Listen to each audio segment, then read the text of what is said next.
नमस्कार, news watch India देख रहे हैं आप और मैं हूं आपके साथ श्रेया राज। अयोध्या के राम मंदिर में चढ़ावे की कथित चोरी के मामले ने अब नया राजनीतिक मोड़ ले लिया है। यूपी विधानसभा अध्यक्ष सतीश महाना के एक बयान पर विवाद खड़ा हो गया है। उन्होंने कहा कि जिन लोगों का पैसा चोरी हुआ शायद उन्होंने सच्ची श्रद्धा से भगवान को अर्पित नहीं किया होगा। साथ ही उन्होंने कहा कि उनका पैसा चोरी नहीं हुआ बल्कि मंदिर निर्माण में लगा है और भव्य राम मंदिर इसका प्रमाण है। इस बयान के बाद सियासी बहस और तेज हो गई है।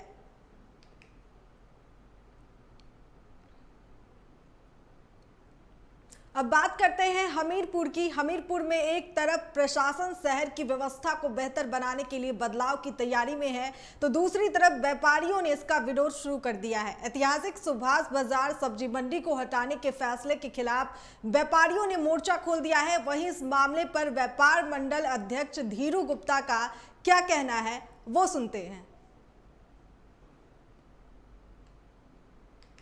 अपने सुभाष बाजार सब्जी मंडी में मंगल शनिवार को पिछले 80-90 वर्षों से यहाँ पर साप्ताहिक सुभाष बाजार लगती चली आ रही सब्जी मंडी में, और पिछले 2-3 सप्ताह से नगर पालिका अधिकारियों एवं कर्मचारियों द्वारा हमारे सब्जी मंडी के फुटकर छोटे व्यापारियों को परेशान किया जा रहा है एवं उनको अस्त व्यस्त किया जा रहा है। कभी कहा जाता है स्टॉप लगा लीजिए, कभी कहा जाता है स्टॉप लगा लीजिए।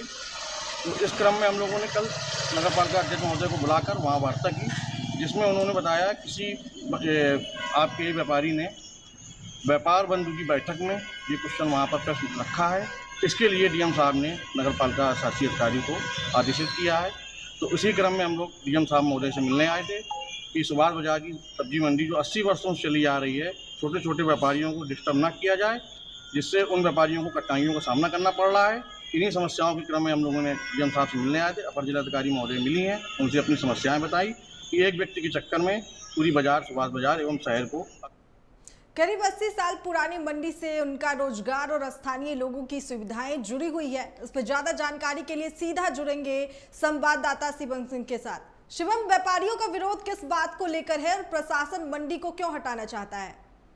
देखिए, मैं आपको बता दूं, हमीरपुर सदर में एक ऐतिहासिक सब्जी मंडी है। करीब 80-90 साल से यहाँ पर लगातार जो सब्जी का व्यवसाय है वो किया जा रहा है। मंगल और शनिवार यहाँ पर हफ्ते में 2 बार बाजार लगता है और ये काफी पुराना बाजार बताया जा रहा है। दरअसल नगर पालिका जो है वो इसको सौंदर्यीकरण कराने के लिए और दूसरी तरफ इसको शिफ्ट करने का जो कदम उठा रही है उसी के विरोध में। हालांकि आम जनमानस का भी यही कहना है कि सब्जी मंडी दूसरी तरफ शिफ्ट करने से आम जनमानस को प्रॉब्लम होगी, तो इसका जो विरोध है वो व्यापारी और आम जनता दोनों कर रही है। तो इसी को लेकर जो यहाँ के व्यापार मंडल अध्यक्ष हैं और यहाँ के व्यापारी हैं, उन्होंने जिलाधिकारी महोदय को ज्ञापन के माध्यम से इस व्यवस्था को जस तक रहने के लिए ज्ञापन सौंपा। जी शिवम, के व्यापारियों ने जिलाधिकारी को दिए ज्ञापन को कोई व्यवस्था या समाधान का सुझाव भी दिया है?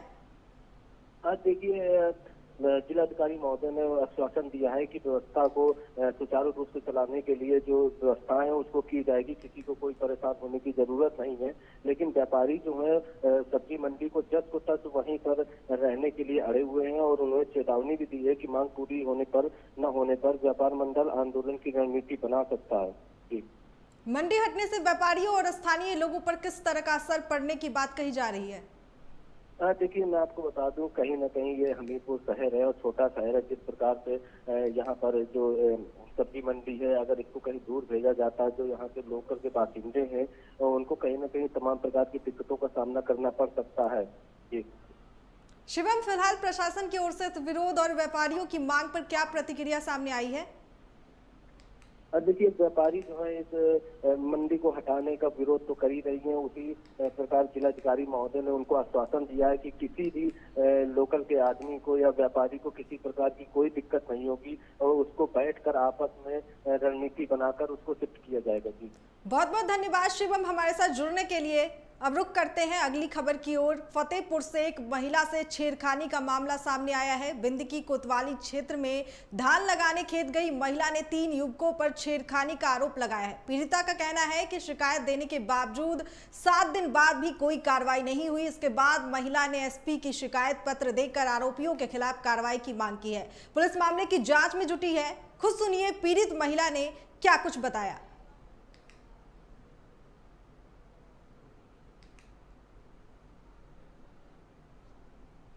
वहाँ अंकुर और रवि छूटे थे। हमारे हाथ पकड़ के अंदर हमको खींच ले गए और हमारे ज़बरदस्ती करते हुए कपड़े फाड़ने लगे। तो हम आधा पति थोड़ी पास के खेत में वहीं बगल के था, तो हम चिल्लाई कि दौड़ के आओ, ये लोग हमको गाली दे रहे हैं, ज़बरदस्ती हमारे साथ कर रहे हैं। ये आए वहाँ से, तो वहाँ इनके पापा रवि के और अंकुल के छुपे थे बाबी के पेड़ के उसके पीछे, वहाँ इनको मारने लगे। जब मारने लगे तो इनकी मारपीट सुन के वहाँ के धर्म रोकने वाले कुछ लोग थे, तो वो आकर जब हल्ला सुना तो आ गए, तो ये लोग भागे और तमंचा भी निकाल लिया और कहे कि उसके पति को साले को जान से मार दिया। अब बात करते हैं लखनऊ की। लखनऊ के KGMU हॉस्टल में नॉनवेज खाने को लेकर शुरू हुआ विवाद अब सियासी मुद्दा बन गया है। हॉस्टल में मांस बनाने पर रोक के फैसले को लेकर कांग्रेस ने भाजपा सरकार और KGMU प्रशासन पर निशाना साधा है। कांग्रेस प्रवक्ता अंशु अवस्थी ने इसे खान पान की आजादी से जोड़ते हुए तानाशाही फैसला बताया है। खुद सुनिए उन्होंने और क्या कुछ कहा इस वीडियो में।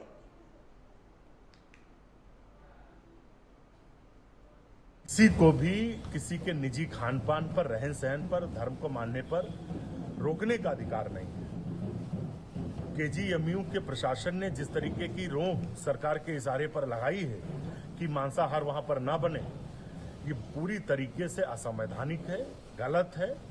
और बीजेपी सरकार जो दूसरों को रहन सहन और खान पान पे कंट्रोल और नियंत्रण करना चाहते हैं, वो अपने नेताओं के बारे में क्या कहेंगे?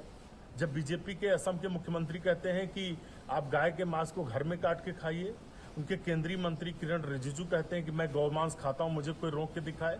बीजेपी सरकार में बीफ एक्सपोर्ट नंबर 1 हो गया। तो आप कैसे किसी को रोक सकते हैं? हर आदमी का ये अपना निजी अधिकार है। भारत का संविधान सबको अधिकार देता है निजी रहन सहन खान पान का। किसी को भी अधिकार नहीं। KGMU में जो ये हुआ है, इसका निर्णय तत्काल वापस लिया जाए। वहीं इस मुद्दे पर राजनीतिक बयानबाजी तेज हो गई है। कांग्रेस ने इसे खान पान की आजादी से जोड़ते हुए सरकार और प्रशासन पर सवाल उठाए हैं, जबकि छात्रों और प्रशासन के रुख पर भी सबकी नजर है। इस पर ज्यादा जानकारी के लिए सीधे जुड़ेंगे हमारे संवाददाता निखिल रस्तोगी के साथ। निखिल, KGMU हॉस्टल में नॉनवेज पर रोक का पूरा मामला क्या है और ये फैसला क्यों लिया गया? जी बिल्कुल, आपको बताते चले, जिस तरह से नॉनवेज को लेकर लगातार मुख्यमंत्री योगी आदित्यनाथ कई बातें बार बार कह चुके हैं, वहीं आज उन्होंने KGMU में नॉनवेज पर पूरी तरह से रोक लगा दी है। हालांकि बात करी जाए, पहले मीनू से नॉनवेज का नाम हटाया गया था, उसके बाद अब कहीं ना कहीं KGMU में भी नॉनवेज बनने पे पूरी तरह से रोक लगा दी, जिसको लेकर लगातार मेडिकल कॉलेज में प्रतिबंधित है। हालांकि बात करिए, इसका कई विपक्षी दलों ने इसका विरोध भी किया है। जी निखिल, कांग्रेस नेता अंशु अवस्थी ने इस फैसले पर क्या आरोप लगाए हैं और उनकी मुख्य आपत्ति क्या है? जी, बात करेंगे, उनकी मुख्य आपत्ति यही है कि जिस तरह से उत्तर प्रदेश में नॉनवेज को लेकर कहीं ना कहीं मुद्दे उठाए जा रहे हैं, मांस मदिरा जो बंद होती है उसको लेकर भी कहीं ना कहीं उनका आरोप है, लगातार देखते हुए आरोप लग रहे हैं।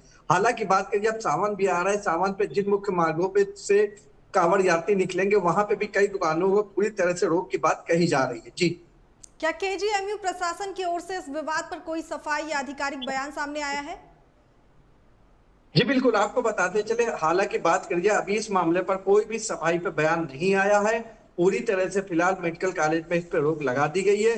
कांग्रेस सहित कई ऐसे लोग हैं जो इस बात को लेकर विरोध कर रहे हैं कि नॉनवेज को प्रतिबंध करने से क्या किसी बात को कोई हल हो सकता है या नहीं, लेकिन नॉनवेज को लेकर लगातार कहीं ना कहीं परहेज होता हुआ नजर आ रहा है।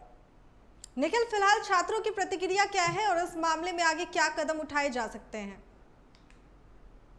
जी बिल्कुल, इस मामले को लेकर जब हमने वहां पे बात करी तो हालांकि छात्रों ने कुछ भी बोलने से मना कर दिया कि जिस तरह से नॉनवेज पर रोक लगी है, तो छात्रों ने कहा जो सरकार फैसला ले रही है वो कहीं ना कहीं सही है, लेकिन बंद लफ्जों में इस नॉनवेज को बंद होने से कहीं ना कहीं एक अंदर ही अंदर भावनाएं प्रकट हो रही है। बहुत बहुत धन्यवाद निखिल हमारे साथ जुड़ने के लिए। अब बात करते हैं हमीरपुर की। हमीरपुर से एक दर्दनाक सड़क हादसे की खबर सामने आई है। कानपुर सागर नेशनल हाईवे NH-34 पर बुधवार तड़के 2 ट्रकों की आमने सामने जोरदार भिड़ंत हो गई। टक्कर इतनी भीषण थी कि एक ट्रक के खलासी की मौके पर ही मौत हो गई, जबकि चालक गंभीर रूप से घायल हो गया। सूचना पर पहुंची पुलिस ने शव को पोस्टमार्टम के लिए भेज दिया है और घायल को अस्पताल में भर्ती कराया गया है। पुलिस हादसे के कारणों की जाँच कर रही है।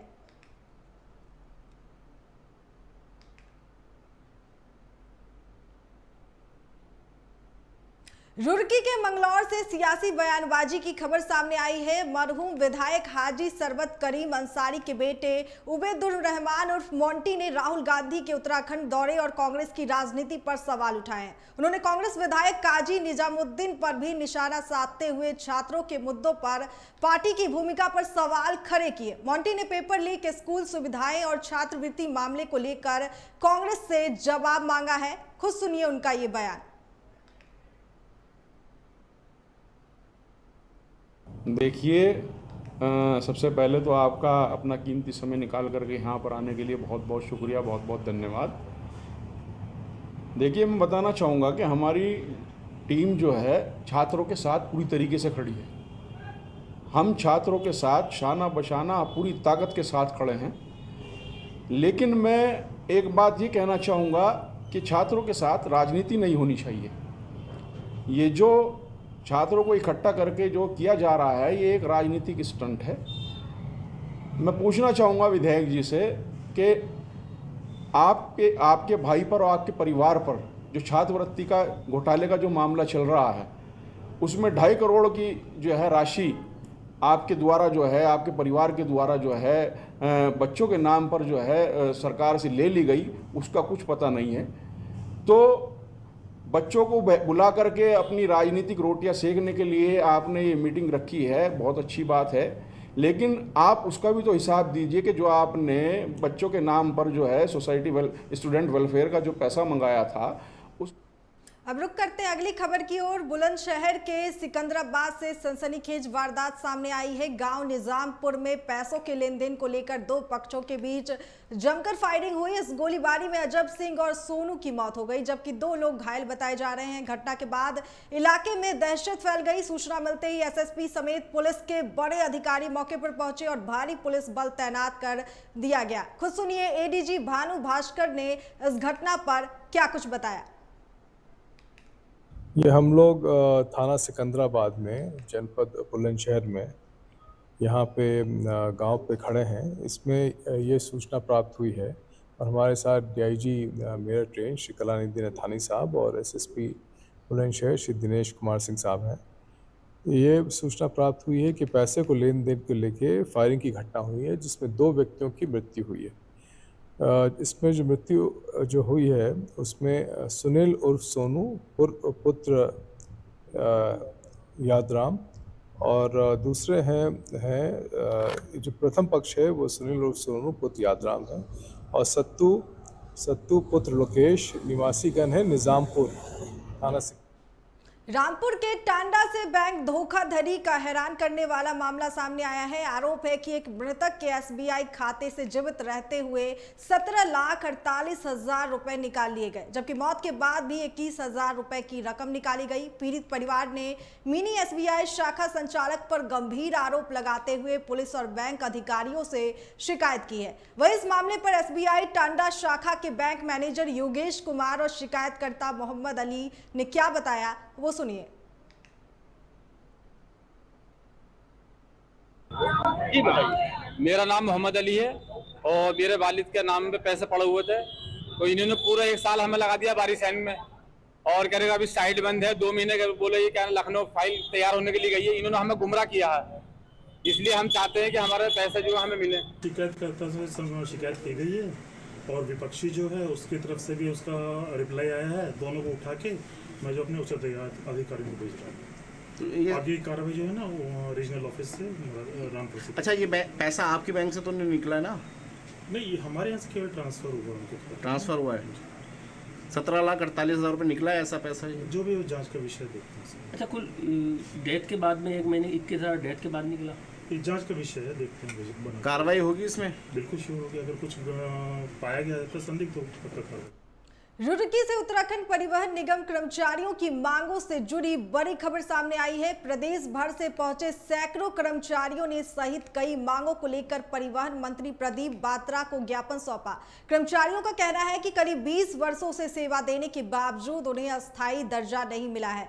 मंत्री ने उनकी समस्याओं को गंभीरता से सुनते हुए मांगों को मुख्यमंत्री के सामने रखने का भरोसा दिया है। परिवहन मंत्री प्रदीप बात्रा ने और क्या कुछ कहा, वो सुनिए। क्या कहना चाहेंगे, क्या कहेंगे?